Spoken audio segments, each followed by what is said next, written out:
and welcome back to another episode of Team Up, a safe space where we discuss various topics concerning youth. I am Mariam Zainur Rashid, and for today's episode, we have Aizan Izzati as my co-host. Our podcast video is brought to you by Teenage Empowerment and Advocacy Movement, also known as TEAM, and SPOT, which is an NGO that is created for girls by girls, focusing on providing comprehensive sexuality education since 2015. Aizan, would you like to introduce us, our guest, and what this week's video is all about?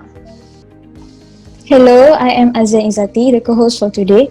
So today we are going to talk about puberty and adolescence, which is an inherent process for growth for most people. Before continuing with our discussion, let me introduce you to our guest for today, Anissa.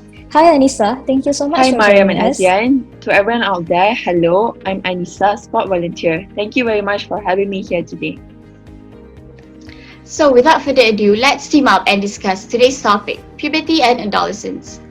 Growing up, kids are not really exposed to this kind of topic, especially in Malaysia. This is because some parents have the mindset that this topic is not suitable to be discussed with their children. Also, children tend to be very shy when they ask their parents about this. So here in Team Up, we will discuss it truly about it. So Anissa, what is puberty and adolescence? Alright, so puberty is the time in which a child's sexual and physical characteristics mature. It occurs due to hormonal changes. Adolescence is the period of life between the start of puberty and the beginning of adulthood.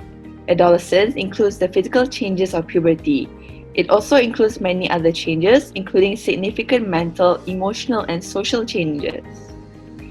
I've read somewhere that during adolescence, teenagers may develop new thinking abilities and they try to establish a sense of who they are as individuals. Aisa, can you help us describe more about that? Alright, that's true. During adolescence, teenagers tend to become more independent from their parents.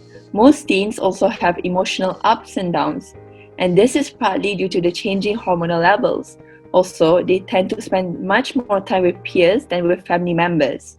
Many physical, sexual, cognitive, social, and emotional changes that happen during this time can bring anticipation and anxiety for both children and their families. Aisa, is there any ways for both teenagers and their parents to be prepared and well informed about what to expect about puberty before experiencing it? Yes, it is important to know about the changes that puberty causes before they happen. That way, you will be more prepared and will know what to expect. Understanding what to expect at different stages can promote healthy development throughout adolescence and into early adulthood. Adolescence is divided into 3 stages. The first stage of adolescence is early adolescence, which occurs to children at the age of 10 to 13. During this stage, children often start to grow more quickly. They also begin to notice other body changes, including hair growth under the arms and near the genitals, breast development in females, and enlargement of testicles in males.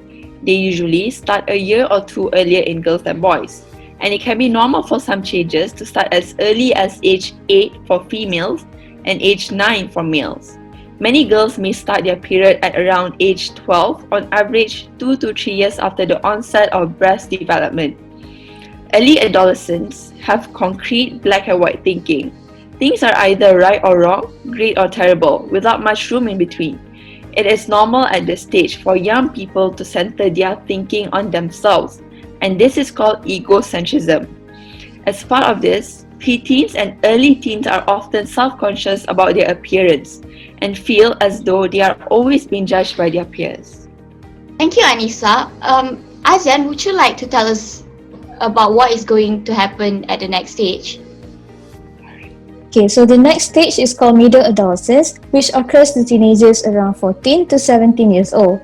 Physical changes from puberty continue during this stage, and most males will have started their growth spurt and puberty-related changes continue.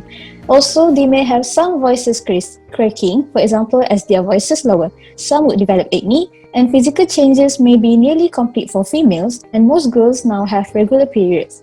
At this stage, many teens become interested in romantic and sexual relationships. That's right, Azian. Their brain continues to change and mature in the stage. But there are still many differences in how a normal middle adolescent thinks compared to an adult. Much of this is because the frontal lobes are the last areas of the brain to mature, as development is not complete until a person is well into their 20s. The frontal lobes play a big role in coordinating complex decision making, impulse control, and being able to consider multiple options and consequences. Middle adolescents are able to think more abstractly and consider the big picture, but they still lack the ability to apply it in the moment. So I'm guessing by the age of 18 and above, most of the teenagers have completed physical development and grown to their full adulthood. Is that right, Anissa? Yes, and also they usually have more impulse control by now and may be able to gauge risks and rewards accurately. Now, let's take a look at what these people's ideas are about puberty. Don't be embarrassed to talk about it, as we all go through it at some points in our life. And one more thing, don't be shy to ask questions about it, because it is your right to know about your own body. It is important to learn about yourself in terms of puberty so that you'll be ready and you'll know on what to expect before you go through puberty. So, thank you, Anissa, for joining us today. We really appreciate that you took the time to be here and educate us about this topic. Thank you so much to Mariam and Azian for having me on the podcast today, and thank you for discussing puberty, which is a big taboo topic in Malaysia. May this be a step closer to normalizing discussions on puberty. So that wraps up our discussion for today. Don't hesitate to ask away in the comments if you have any inquiries. As always, let's continue to team up and create a safe space for our youth.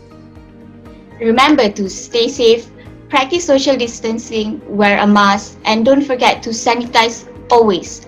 Till we meet again at the next episode where we discuss other topics. Bye bye! Bye bye!